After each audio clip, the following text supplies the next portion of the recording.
Jika seorang itu taubat daripada melakukan zina, perlukah beliau minta maaf dari suami isteri yang pernah beliau berzina itu? Na'udzubillah. Dosa berzina dosa besar, tapi banyak lagi dosa besar.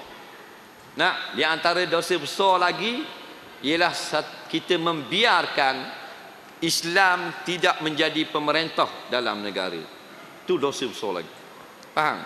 Sehingga sekarang kita tengok orang persenda Islam, orang persenda Nabi. Tak, mana besar daripada satu pasangan berzina dalam atang panggang dekat Ulu Kelang. Hak tu dak mudarat mana? Sekarang orang buat permain agama kita. Orang senda-senda agama. Nak? Kemudian dia berzina, dia pun bertaubat. Dengar, siapa yang buat dosa besar lagu mana pun ada satu berita baik. Batu Nabi dia datang pada kita dua dia bawa. Yang pertama dia ni Basyira, yang kedua dia ni Nazira. Pertama bawa berita baik.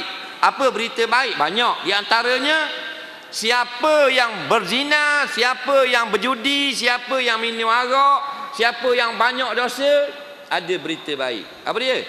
Boleh taubat. Minta ampun kepada Allah.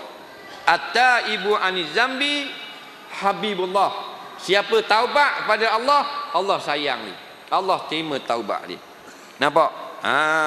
Jadi siapa-siapa dalam masjid sekarang malam ni yang pernah berzina, silakan taubat sekarang juga.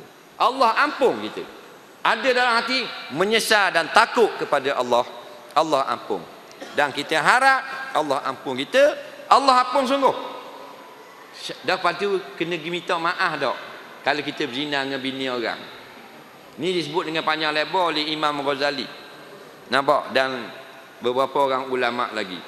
Jawabnya, jangan beritahu suami dia. Sama ada kita berzina ketika dia tu isteri orang, atau kita berzina sebelum jadi isteri orang dia. Tak boleh, kerana dia biasanya merosakkan rumah tangga orang.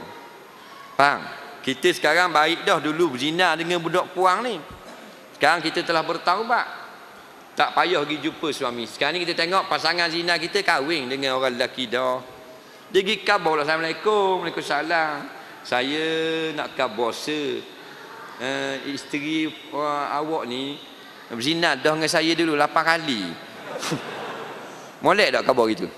Nak tahu molek tak molek? Kalau bini kita orang mari cerita gitu, gimana perasaan? Nak marah tak? Balah tak? Pecah tak keluarga? Nak? Jadi jangan beritahu. Taubat kepada Allah. Jangan nak jadi lebah bodoh gitu. Dia kena ada peraturan. Lebah-lebah juga, warak-warak juga, jangan langgar peraturan.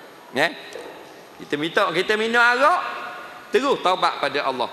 Tak payah pergi kedai arak, minta maaf deh tuan arak. Tak payah kata gitu. Kena molek kita mudarat, dikapok kepala kita.